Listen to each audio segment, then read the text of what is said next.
14 ноября в Москве состоялся 7-й мусульманский форум «Россия и исламский мир. Векторы модернизации на пространстве СНГ», на котором собрались религиозные и общественные деятели и ученые, чтобы обсудить общие проблемы для всего мусульманского населения постсоветского пространства. Форум приурочен к 20-летию образования Содружества независимых государств и 15-летию создания Совета муфтиев России, одного из крупнейших религиозных центров на пространстве СНГ.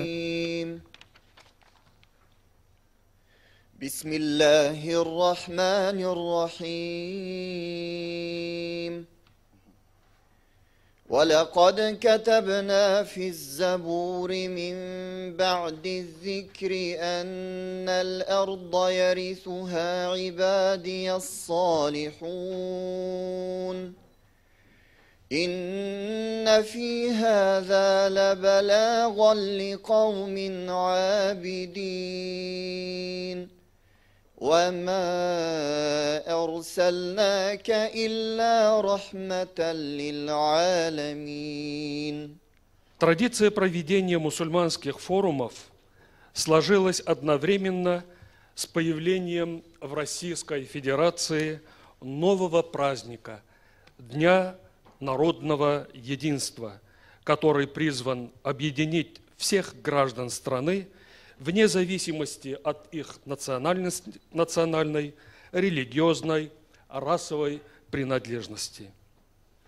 С другой стороны, наши форумы продолжают историческую традицию всероссийских мусульманских съездов начала XX века.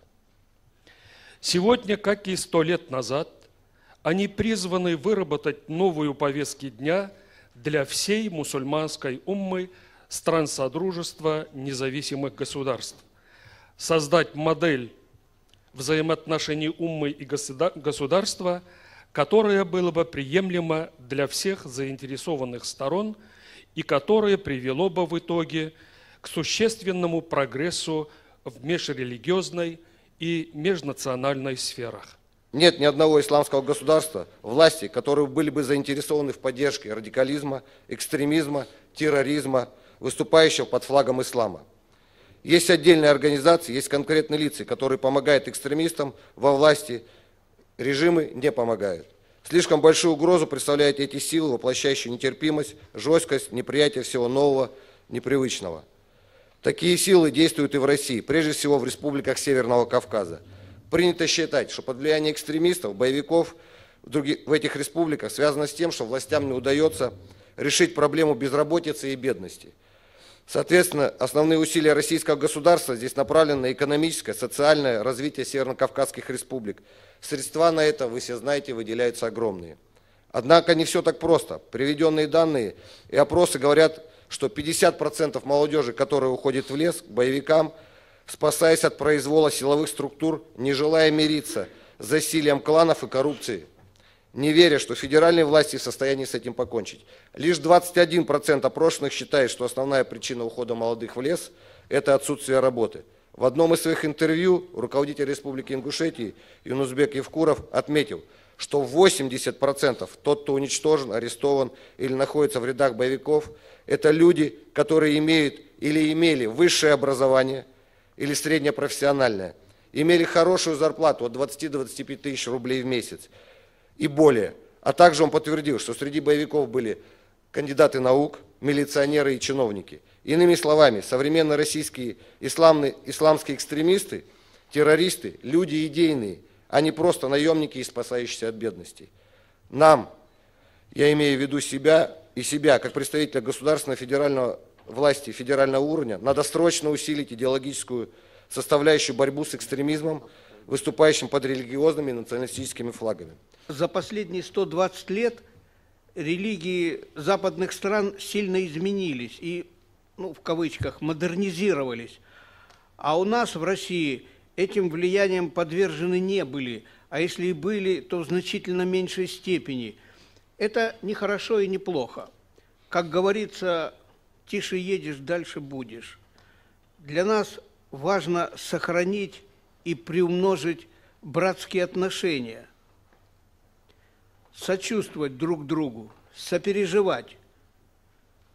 Мы с вами как близнецы в утробе матери. И когда плохо